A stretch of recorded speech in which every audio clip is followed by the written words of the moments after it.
రాహుల, ప్రియాంక ఎవరు బెటర్?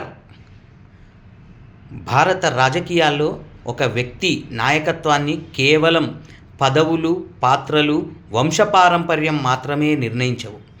ప్రజలతో కలిసిపోయే సామర్థ్యం, స్ఫూర్తినిచ్చే ప్రసంగ శైలి, రాజకీయ వ్యూహాలు, సంక్షోభ నిర్వహణ, వ్యక్తిత్వ ఆకర్షణ, ప్రజాకర్షణ వంటి పలు అంశాలు నాయకుడి విలువను నిర్ధారిస్తాయి.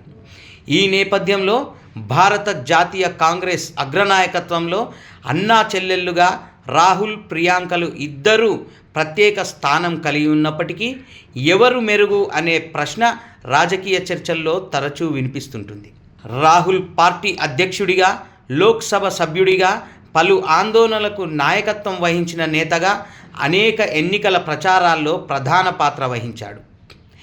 అతనిది సాత్విక నాయకత్వ శైలి, విలువలతో కూడిన రాజకీయం. సామాజిక న్యాయం, ప్రజాస్వామ్యం, నిరుద్యోగం, రైతుల సమస్యలు, మహిళా భద్రత వంటి అంశాలపై ఆయన నిరంతరం మాట్లాడుతూనే ఉన్నాడు.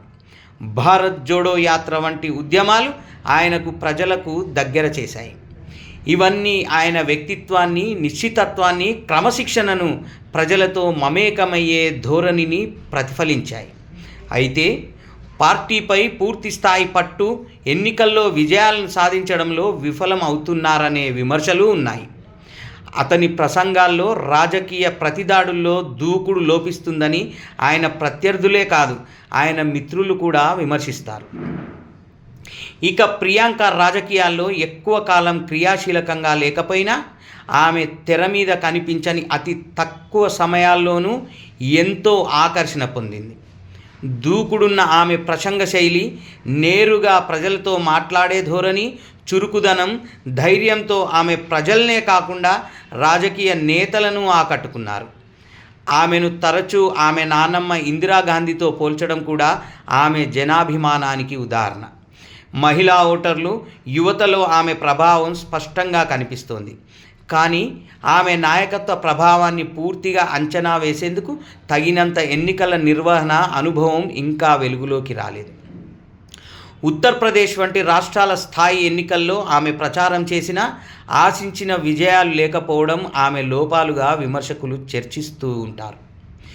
గత 2-3 రోజులుగా లోక్సభలో జరిగిన చర్చలు రాహుల్, ప్రియాంకల నాయకత్వ సామర్థ్యాలపై మరోసారి చర్చకు దారితీశాయి. రాహుల్ తన అపరిపక్వతను మరోమారు బయటపెట్టుకున్నారనే విమర్శలు వస్తున్నాయి. అదే సమయంలో ప్రియాంక మాత్రం పరిణతి చెందిన రాజకీయ నేతగా రాణించారనే పొగడ్తలు వచ్చాయి. వందే మాతరంపై చర్చలో ప్రియాంక దాదాపు మోదీని అడ్డుకున్నారు.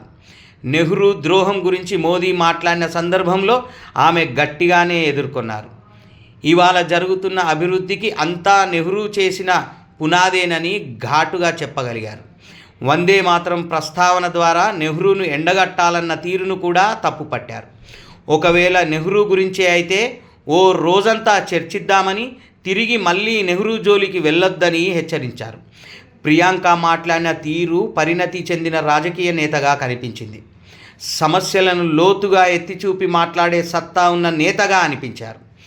రాహుల్తో పోలిస్తే ఆమె చాలా మెరుగైన నాయకత్వ లక్షణాలను కనబరిచారు.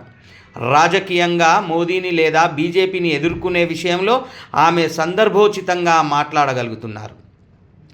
అదే రాహుల్ ఓట్ చోరీని ఆధారాలతో నిరూపించలేకపోయారు. బీహార్లో వ్యూహాత్మకంగా ఓట్ చోరీని చేపట్టి బొక్కబోర్లా పడ్డారు. అయినా ఆయన అదే నినాదంతో ముందుకు పోతున్నారు. అయితే సహేతుకంగా నిరూపించి ప్రభుత్వాన్ని నిలదీయాలి, లేదా అందుకు తగిన విధంగా ప్రజా మద్దతునైనా కూడగట్టగలగాలి. ఆ రెండూ ఆయన చేయలేకపోతున్నారు. తాజాగా పార్లమెంట్లో మంగళవారం సర్ ప్రక్రియపై రాహుల్ మాటలు పేలవంగా ఉన్నాయి. ప్రజలను ఆకట్టుకునేలా ప్రసంగం లేదు, ప్రభుత్వ తప్పులను ఎత్తిచూపే విధంగానూ లేదు. ప్రియాంక మాట్లాడిన తీరు విభిన్నం.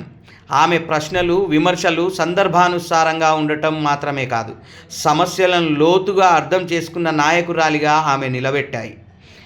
రాహుల్తో పోలిస్తే ఆమె స్పష్టతతో కూడిన వాక్చాతుర్యం, రాజకీయ గంభీరత చాలా మెరుగ్గా కనిపించాయి. కాంగ్రెస్ పార్టీ పునరుజ్జీవనానికి ప్రజలు ఆశించే నూతన నాయకత్వ లక్షణాలు ప్రియాంకలో కనిపిస్తున్నాయి. ప్రియాంకలో ఆమె ఆకర్షణీయమైన వ్యక్తిత్వం, సందర్భోచిత రాజకీయ దూకుడు, రాహుల్లో ఆయన లోతైన ఆలోచన విధానం, ప్రజాస్వామ్య విలువల పట్ల నిబద్ధత, నిరంతర కార్యాచరణలు మెరుగైన అంశాలు అయితే, నాయకత్వ పరంగా ఎవరి శైలి వారిది, ఎవరి ప్రత్యేకతలు వారివే. ఈ నేపథ్యంలో కాంగ్రెస్ ప్రియాంకను ముందుకు తేవడం, ఆమెకు చర్చలు, ప్రజావేదికల్లో అవకాశాలు ఇవ్వడం పార్టీకి కొత్త దిశ చూపించే అవకాశం ఉంది. కాంగ్రెస్కు ప్రజల్లో కొత్త నమ్మకం కల్పించగల నాయకత్వం ప్రియాంక రూపంలో ఉన్నట్టు ఈ 2 రోజుల చర్చలు స్పష్టం చేస్తున్నాయి.